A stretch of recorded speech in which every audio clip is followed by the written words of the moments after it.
Bonjour les amis, aujourd'hui je vous parle j'ai lu et je vous raconte une saison au Congo d'Aimé Césaire. Aimé Césaire, poète, dramaturge, homme de théâtre et aussi homme politique qui a longtemps et sans cesse lutté contre le racisme. Le racisme, il en est question dans cette pièce, parce que le racisme, eh bien, c'est la base de la colonisation. Dénigrer l'autre, l'altérité, pour pouvoir mieux l'assujettir.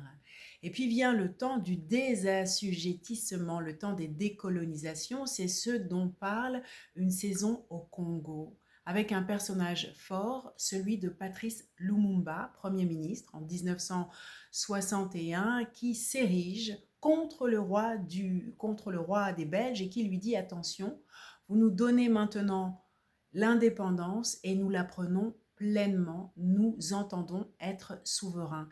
Vous nous avez tutoyés, vous nous avez avilis, vous nous avez volés, pillés, c'est fini.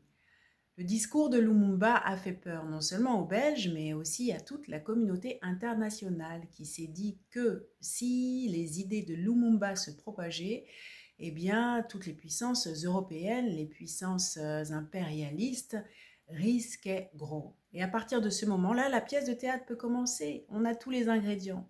Trahison, complot, manigance, coup d'État, voilà.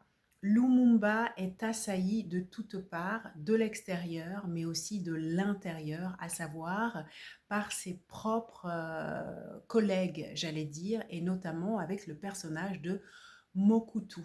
En vérité, il s'agit bien de Mobutu, voilà, dont on sait, et l'histoire avec un grand H le dit, que celui-ci s'est retourné contre Lumumba et a aidé, pour ne pas dire euh, commandité, mais ce serait même trop parce que le commandité, ça vient plutôt des forces étrangères, mais on sait que Mobutu a aidé à l'élimination de Patrice Lumumba.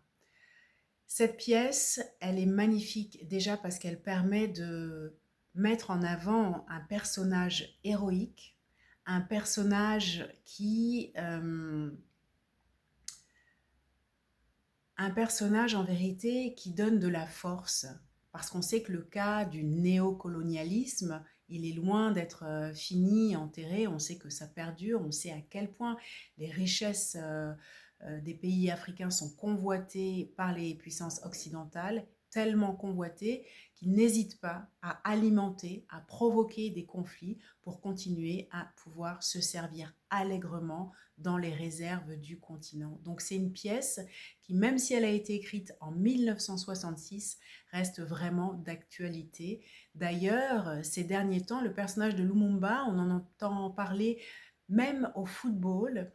Si vous avez suivi la CAN, la Coupe d'Afrique des Nations, si vous suivez en ce moment le mondial, vous verrez peut-être sur les bancs des supporters de la RDC, République démocratique du Congo, un supporter très spécial qui ressemble en tout point, comme deux gouttes d'eau, à Patrice Lumumba, qui à chaque match de son équipe, pendant 90 minutes, reste debout, immobile, le poing levé à la manière de Patrice Lumumba pour rappeler la dignité du Congo, pour rappeler sa souveraineté. J'ai fini de parler, je vous souhaite de découvrir cette pièce, elle est magnifique et cela vous donnera un éclairage non seulement sur le Congo, mais aussi sur la diaspora. Pourquoi est-ce que je vois tant de Congolais en France? Certains me disent, eh bien, lisez une saison au Congo, renseignez-vous, allez voir Soundtrack for a Coup, c'est un documentaire qui parle de ce coup d'État, le moment du coup d'État au Congo, par le prisme de la musique. Comment les Américains, en envoyant Louis Armstrong et d'autres musiciens pour un concert d'exception, ont endormi le peuple pour pouvoir fomenter tranquillement le coup d'État et liquider Patrice Lumumba. Je vais vous mettre en commentaire voilà, quelques références. J'ai fini de parler.